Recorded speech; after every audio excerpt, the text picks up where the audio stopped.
I finally got to play the game that was taken down off all stores just 3 months after its initial release date, and that game is Overkill's The Walking Dead. Is it really that bad? This game has a unique story with unique characters taking place in the world of The Walking Dead from the famous comic book series and TV show. For a game that was considered to be so bad that it was taken down from all digital stores, this piqued my interest massively and I had to play this game for myself.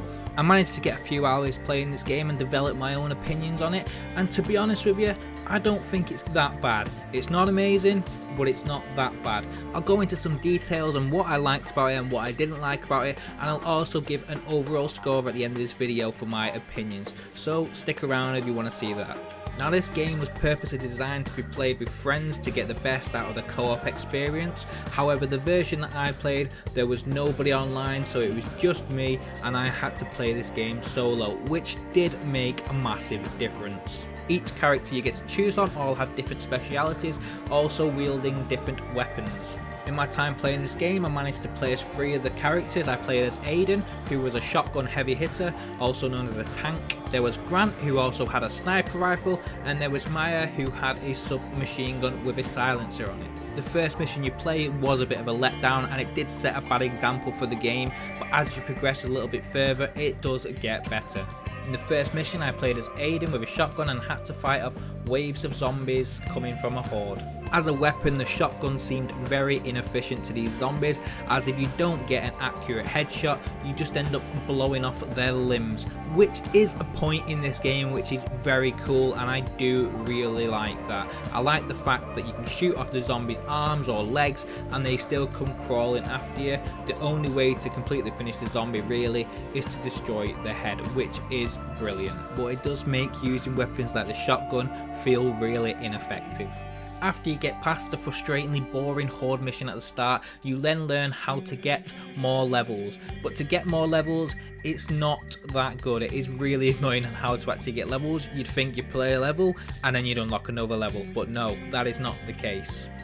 You have to purchase your next missions with in-game currency, which to be fair doesn't sound too bad as a standard, but the main downside is you can get camp upgrades and character upgrades and stuff using the same resource materials, so you have a choice ultimately whether to upgrade your camp or your character or to buy more missions to actually progress through the story. If you do not purchase the missions, you have to replay older missions to collect more resources to make your way through the story. I was pleasantly surprised when I got onto the first mission because that felt like a proper survival horror game. I was actually scared to fight these zombies because I know how ineffective a lot of the characters' weapons are, and you can only take on 1 or 2 zombies at a time, otherwise you get overrun and there's nothing you can do about it. Reloading your weapon actually takes a really long time, which makes it pretty scary when you're being chased by a horde of zombies, and the game pretty much encourages you not to use your weapon by having very limited ammo, and noise also attracts the zombies, which is quite good. Sneaking around stealthily and scavenging for resources does feel really good, and you can loot practically anything when you go into a house. You can go into the cupboards and you can get resources pretty much anywhere, which is quite good, and it does make you feel like you have to check every nook and cranny of a building. There are also numerous traps set around the missions by survivors, like bear traps and wire trips. There's lots of things like that which you can activate quite easily by accident, so you have to keep your wits about you and you have to keep careful looking around everywhere. If you're playing this game single player like I did, it does get really frustrating because as soon as you get grabbed by a zombie, more or less, there's not anything you can do, and if you get downed, that's it, you are down. You just have to bleed out and then you can respawn again. As an individual, you get 4 lives. I don't know what it's like if you're playing a co-op. I'm guessing you get 1 life each per person. You can revive the other one, but obviously you can't revive yourself when you are on your own. The actual combat gameplay mechanics are a bit stiff and definitely needed work. It is stuff that the developers probably could have fixed with updates, given more time into this game, but due to circumstances they just completely scrapped it. I found myself aiming my gun at an enemy, and when I click shoot, it just hasn't shot, and then I press it a couple of times and then it eventually shoots. It feels like input lag. That is the best way I can possibly describe it. But the weird thing about it is it isn't all the time. It just happens randomly, and I don't know whether it's if I'm stood on a dead zombie or something like that. I have no idea. It is really annoying when it happens, because when you need to shoot, you need to shoot. Some of the weapons are also very useless, as when I was playing as Grant, I actually had a Molotov, and when I threw it at a group of zombies, it did nothing. I may as well just sprinkled marshmallows on top of him, because it was just completely pointless. Playing this game on your own is really hard, especially when there's actual humans trying to shoot at you as well as the zombies running around, because you are on your own and everything is targeted to you, so the AI system just doesn't really work too great.